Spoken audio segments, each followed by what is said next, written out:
ಅದಕ್ಕೆ ಮುಂಚೆ ಪಾರ್ಥಸಾರಥಿ ಸರ್, ಈ ನಾನು ಸ್ಟೋನ್ ಏಜಿಗೆ ಕಳಿಸ್ಬಿಡ್ತೀನಿ, ಈ ಪೀಸ್ ಮೇಕಿಂಗ್ ಆಗೋವರೆಗೂ ನಾವೇನು ಯುದ್ಧ ಮಾಡೋದನ್ನ ನಿಲ್ಸೋದಿಲ್ಲ, ನಾನು ಇರಾನ್ ಅನ್ನ ಸ್ಟೋನ್ ಏಜಿಗೆ ಕಳಿಸ್ಬಿಡ್ತೀನಿ ಅನ್ನುವ ಟ್ರಂಪ್ ಹೇಳಿಕೆ, what is it leading to?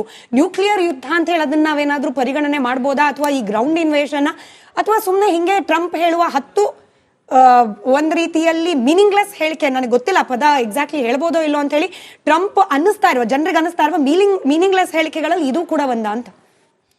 ಇದು ಮೀನಿಂಗ್ಲೆಸ್ ಹೇಳಿಕೆ ಅಂತ ಹೇಳಕ್ಕಾಗಲ್ಲ. ಆದರೆ ಟ್ರಂಪ್ ಯಾವಾಗ್ಲೂ exaggerated way of saying we bomb them to hell, ಆಗೋಯ್ತು ಇನ್ನೇನು ಉಳಿದೇ ಇಲ್ಲ ಅಂತ ಹೇಳ್ತಾರೆ, ಎಲ್ಲ ಆಬ್ಲಿಟ್ರೇಟ್ ಮಾಡಿಬಿಟ್ವಿ ಅಂತ ಹೇಳ್ತಾರೆ. ಓಕೆ, ಬಟ್ ಇಷ್ಟೋ ಹೊತ್ತು ನಾವೆಲ್ಲ ಡಿಸ್ಕಸ್ ಮಾಡಿದ್ರಲ್ಲಿ ಒಂದು ಇಂಪಾರ್ಟೆಂಟ್ ಅಂಶ ನಾವನ್ನ ಬಂದಿಲ್ಲ ಅಂದರೆ, ಈ ಯುದ್ಧದ ಎಫೆಕ್ಟು ಮಿಡ್ಲ್ ಈಸ್ಟ್ನಲ್ಲಿರೋ ಅರಬ್ ಕಂಟ್ರೀಸ್ ಎಲ್ಲ ಏನಾಗಿತ್ತು, ನೀವು ಟ್ರಂಪ್ ಹೇಳಿದ್ದಕ್ಕೆ ಬರೋಣ, ಅದಕ್ಕೆ ಮೊದಲು ಅರಬ್ ಕಂಟ್ರೀಸ್ ಎಲ್ಲ ಅವ್ರ ಹತ್ರ ಎಲ್ಲ ಅಮೆರಿಕನ್ ಬೇಸ್ ಇತ್ತು, ಮೋಸ್ಟ್ಲಿ ಸುನ್ನಿ ಕಂಟ್ರೀಸು. ಅರಬ್ ಬೇಸ್ ಇದು ಅಮೆರಿಕನ್ ಬೇಸ್ ಇಟ್ಕೊಂಡಿದ್ರು, ಅಮೆರಿಕನ್ ಸೋಲ್ಜರ್ಸ್ ಇದ್ರು, ಇವರು ಬಿಲಿಯನ್ಸ್ ಆಫ್ ಡಾಲರ್ಸ್ ಇನ್ವೆಸ್ಟ್ ಮಾಡಿಬಿಟ್ಟು ಅಲ್ಲಿಂದ ಏರ್ಕ್ರಾಫ್ಟಿಂದ ಹಿಡಿದು ಡಿಫೆನ್ಸ್ ಸಿಸ್ಟಮಿಂದ ಹಿಡಿದು ಎಲ್ಲ ತಂದ್ಕೊಂಡು ಇಟ್ಕೊಂಡ್ಬಿಟ್ಟಿದ್ರು. ನಾವು ಸೇಫ್ ಆಗಿದ್ದೀವಿ ಅಂದ್ಕೊಂಡು ಎಕನಾಮಿಕ್ ಡೆವಲಪ್ಮೆಂಟ್, ಪೆಟ್ರೋ ಡಾಲರ್ಸ್ ಬರ್ತಾ ಇತ್ತು, ಎಕನಾಮಿಕ್ ಡೆವಲಪ್ಮೆಂಟ್ ಮಾಡ್ಕೊಂಡು ಹೋಗ್ತಾ ಇದ್ರು. ಅವ್ರದ್ದೊಂದೇ ಅಬ್ಲಿಗೇಷನ್ ಎಂದರೆ ಎಲ್ಲಾನು ಡಾಲರ್ನಲ್ಲಿ ನಡೀತಾ ಇತ್ತು. So it was advantage to America. But ಇಲ್ಲಿ ಇರಾನ್ ಮೇಲೆ ಅಟ್ಯಾಕ್ ಮಾಡಿದ್ಮೇಲೆ ಯಾರೂ ಕೂಡ, ಟ್ರಂಪ್ ಇರಲಿ ಯಾರೂ ಕೂಡ, ಈ ರೀತಿ ಒಂದೇ ಒಂದು ದೇಶ ಇರಾನು, ಅಲ್ಲಿ ಎಷ್ಟು ದೇಶಗಳ ಬಗ್ಗೆ, UAE, Qatar, Bahrain, Saudi Arabia, Kuwait, ಈ ಎಲ್ಲ ಕಂಟ್ರಿಗಳ ಮೇಲೂ ಅಟ್ಯಾಕ್ ಮಾಡುತ್ತೆ ಅಂತ ಯಾರೂ ಅಂದ್ಕೊಂಡಿರಲಿಲ್ಲ. ಅದು ಸಕ್ಸಸ್ಫುಲ್ಲಾಗಿ ಈ ಥರ ಅಟ್ಯಾಕ್ ಮಾಡುತ್ತೆ ಅಂತ. ಓಕೆ, ಇರಾನ್ ಹೇಳೋದ್ರಲ್ಲಿ ಏನು ತಪ್ಪಿಲ್ಲ. ಯಾಕೆಂದರೆ ಈ ದೇಶಗಳು ಅಲ್ಲಿ ಅಮೆರಿಕನ್ ಬೇಸ್ ಇಟ್ಕೊಂಡಿದ್ದಾರೆ, ಅಲ್ಲಿಂದ ಅಟ್ಯಾಕ್ ನಡೀತಾ ಇದೆ, ಅವ್ರು ಏರ್ ಸ್ಪೇಸ್ ಕೊಟ್ಟಿದ್ದಾರೆ, ಇದೆಲ್ಲ ಆಗಿ. ಆದ್ದರಿಂದ ಇವಾಗ ಏನಾಗ್ತಾ ಇದೆ ಅಂದರೆ, ಟ್ರಂಪ್ ಏನಾದ್ರೂ ಇದೇ ಥರ I will bomb Iran to stone age ಅಂದ್ಬಿಟ್ಟು ಕಂಟಿನ್ಯೂಸ್ ಆಗಿ, ಇನ್ನೂ ಬೇಕಾದಷ್ಟು ಅವ್ರ ಹತ್ರ ಇದೆ, ಪವರ್ಫುಲ್ ಬಾಂಬ್ಸ್ ಇದೆ, ಮಿಸೈಲ್ಸ್ ಇದೆ, ಎಲ್ಲ ಇದೆ ಅಮೆರಿಕ ಹತ್ರ. ಅವರು ಇನ್ನೇನು ಮಾಡೋಕ್ಕಾಗ್ತಾ ಇಲ್ಲ, ಯಾಕಂದರೆ ಸ್ಟ್ರೈಟ್ ಆಫ್ ಹಾರ್ಮುಜ್ ಓಪನ್ ಮಾಡೋಕ್ಕಾಗ್ತಾ ಇಲ್ಲ. ಅವರು ಇವಾಗ ಇದರಲ್ಲಿ ಅಟ್ಯಾಕ್ ಮಾಡೋಕೆ ಹೋದ್ರು, ಅಲ್ಲಿ ಗೊತ್ತಾಯ್ತು ಏನೇ ಇಲ್ಲ ಅಂದರೂ ಅವ್ರ ಹತ್ರ ಏರ್ಫೋರ್ಸ್ ಇಲ್ಲದೆ ಇದ್ರೂ ಪರವಾಗಿಲ್ಲ, ಏನಿಲ್ಲದೆ ಇದ್ರೂ ಪರವಾಗಿಲ್ಲ, ಸ್ವಲ್ಪ ಡೇಂಜರ್ ಇದೆ ಅಂತ.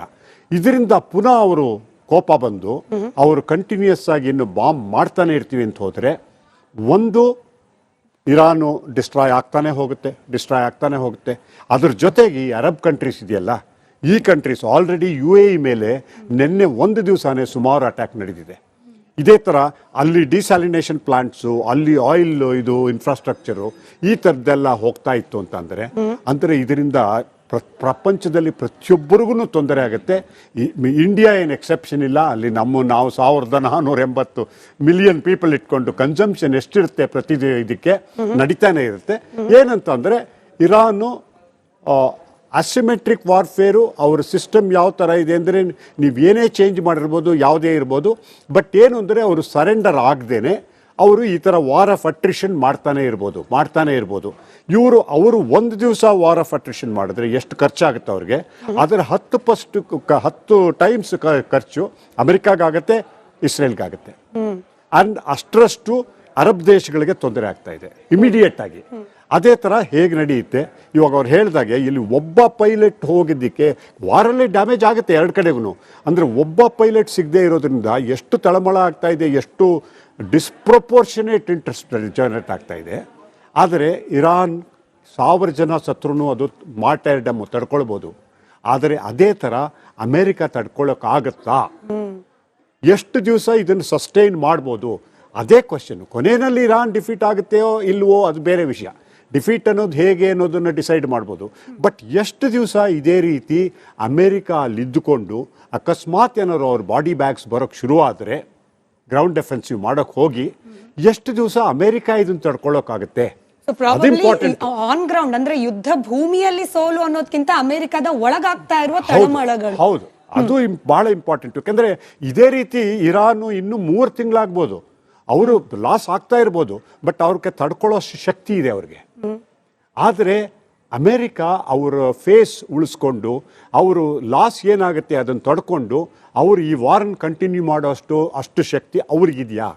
ಅದನ್ನ ನೋಡ್ಬೇಕಾಗಿದೆ. ಈಗ ಅಮೆರಿಕಾದಲ್ಲಿ 60% ಜನಕ್ಕೆ ಟ್ರಂಪ್ ಮಾಡ್ತಾ ಇರೋದು ಸರಿಯಲ್ಲ ಅನ್ನೋ ಒಪಿನಿಯನ್ ಇದೆಯಂತೆ, ಸರ್ವೆ ಹೇಳ್ತಾ ಇದೆ.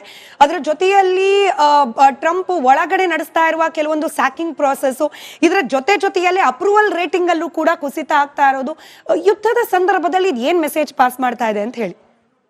ಈ ರೇಟಿಂಗ್ ಇಸ್ ನಿಜ ಹೇಳ್ದಂಗೆ ಅದು ನಿಜವಾಗ್ಲೂ ಕುಸಿತಾ ಇದೆ ನೀವು ಹೇಳ್ದಂಗೆ.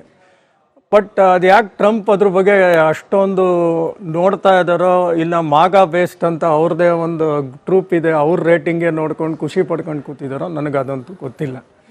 So but everybody knows that ನವಂಬರಲ್ಲಿ ಇವ್ರಿಗೆ ಭಾಳನೇ ಕಷ್ಟ ಇದೆ ಅನ್ನೋದು ಎಲ್ಲರಿಗೂ ಗೊತ್ತಿದೆ. And Israel also knows very well Trump rating ತುಂಬ ಕುಸಿತಾ ಇದೆ ಅಂತ.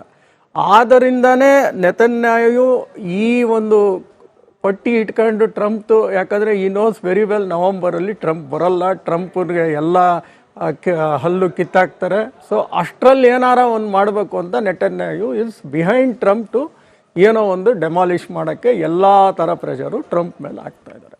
ಒಂದು ಎರಡನೇದು ನೀವು ಹೇಳ್ತಾ ಇದ್ರಿ, ಅವರು ಮಿಲ್ಟ್ರಿ ಲೀಡರ್ನೆಲ್ಲ ಕಿತ್ತಾಕಿದ್ರು, ಇವ್ರನ್ನ ಚೀಫ್ ಆಫ್ ಮಿಲ್ಟ್ರಿ ಇವ್ರನ್ನೂ ಕಿತ್ತಾಕಿದ್ರು. ಬಟ್ ಇದು ಯುದ್ಧದ ಮೇಲೆ ಪರಿಣಾಮ ಬೀಳಲ್ವಾ?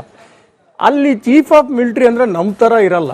C the command ಆ್ಯಪನ್ಸ್ in the central command. They are the person who act on the war. ಏನು ಆ್ಯಕ್ಷನ್ ತೊಗೋಬೇಕು, ಯಾವ ಶಿಪ್ ಬರಬೇಕು, ಏನು ಮಿಸೈಲ್ ಹೊಡಿಬೇಕು ಅದಿರುತ್ತೆ. ಈಗ ಮೊನ್ನೆ ತೆಗ್ದಿದ್ದಂಥ ಚೀಫ್ ಆಫ್ ಸ್ಟಾಫ್ ಅವರೆಲ್ಲ 4 ಸ್ಟಾರ್ ರ್ಯಾಂಕಿಂಗ್ ಮಿಲಿಟ್ರಿ ಆಫೀಸರ್ಸ್ ಆಗಿದ್ರು. They are only for policy making, ಕೆಲವು ಡಾಕ್ಟ್ರೈನ್ಸ್ ಮೇಕಿಂಗ್ ಆ ಥರ ಇರುತ್ತೆ. ನಾಟ್ ಲೈಕ್ ಅವರ ಭಾರತದ ಥರ ಅಲ್ಲ, ಅಲ್ಲಿನ ಸಿಸ್ಟಮ್ಮೇ ಬೇರೆ. ಅಲ್ಲಿ ತುಂಬ ಜನ 4 ಸ್ಟಾರ್ ಆಫೀಸರ್ಸ್ ಇದ್ದಾರೆ. So each one has A different roll. But ಈ ವಾರ್ದು ಮಾತ್ರ ಸೆಂಟ್ರಲ್ ಕಮಾಂಡ್ ಇರುತ್ತೆ, ಇಂಡೋ ಪೆಸಿಫಿಕ್ ಸೆಂಟ್ರಲ್ ಕಮಾಂಡು. ಯಾಕಂದರೆ ಮೊನ್ನೆ ಐರಿಸ್ ಹೊಡೆದ್ರಲ್ಲ ಫಸ್ಟು, ಅದು ಇಂಡೋ ಪೆಸಿಫಿಕ್ ಸೆಂಟ್ರಲ್ ಕಮಾಂಡಿಂದ ಹೋಗಿ ಹೊಡೆದಿದ್ದು, ಇದು ಇರಾನ್ ಐರಿಸ್ಸು. ಸೊ ಆ ಥರ ಡಿಫ್ರೆಂಟ್ ಕಮಾಂಡ್ಸ್ ಇರುತ್ತೆ. They will be acting on the war. So ಈ ತೆಗೆಯೋದು ಈ ಒಂದು ಚೇಂಜ್ ಆಗಿರೋದ್ರಿಂದ ಅಲ್ಲಿ ಯುದ್ಧದ ಮೇಲೆ ಏನು ಪರಿಣಾಮ ಬೀಳಲ್ಲ. ನೆಕ್ಸ್ಟ್ ನೀವು ಇದ್ರ ಬಗ್ಗೆ ಮಾತಾಡ್ತಾ ಇದ್ರಿ, president Pezeshkian is talking is the more moderate leader ಅಂತ. See the person who takes decision will never come to the public. ಅರ್ಥ ಆಯ್ತಾ? Decision makers are surrounded by Khamenei are internal people. ಅವರು decisions IRGC ಅಂಥವರು ತಗೋತಾ ಇದ್ದಾರೆ ಒಳಗಡೆ ಕೆಲವು ಜನ. Not this Pezeshkian are this ಇದು. ಬಿಕಾಸ್ ಅವ್ರಿಗೆ ಚೆನ್ನಾಗಿ ಗೊತ್ತು ಡಿಸಿಷನ್ ಮೇಕರ್ಸ್ ಯಾರು ಪಬ್ಲಿಕಲ್ಲಿ ಬಂದು ಮಾತಾಡಲ್ಲ. Because the moment the decision makers are in the public, they will kill them. That is very clear. So the decision makers are somebody in that whole thing which is where the decision is happening. ಆಮೇಲೆ ನೀವು ಹೇಳ್ತಾ ಇದ್ರಿ, ಹಿಂದೆ ಒಬ್ಬರು moderator ಜೊತೆ Trump ಹೇಳಿದ್ರು ಚೆನ್ನಾಗೇ ನಡೀತಿತ್ತು ಮಾತುಕತೆ, ಈಗ ಮತ್ತೆ ಮಾತುಕತೆ ಚೆನ್ನಾಗೇ ಶುರುವಾಗಿದೆ ಅಂತ. Where the speaker is telling I am not involved. But who was involved in the ಹಿಂದೆ ಮಾತುಕತೆ? It was the foreign minister Araghchi. Now also the same Araghchi is doing that. ಮಾತುಕತೆ ನಡೀತಾ ಇದೆ.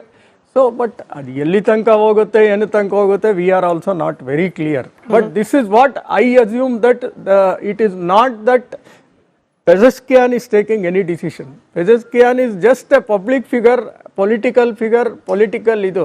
He doesn't have any decision making on the how the war and what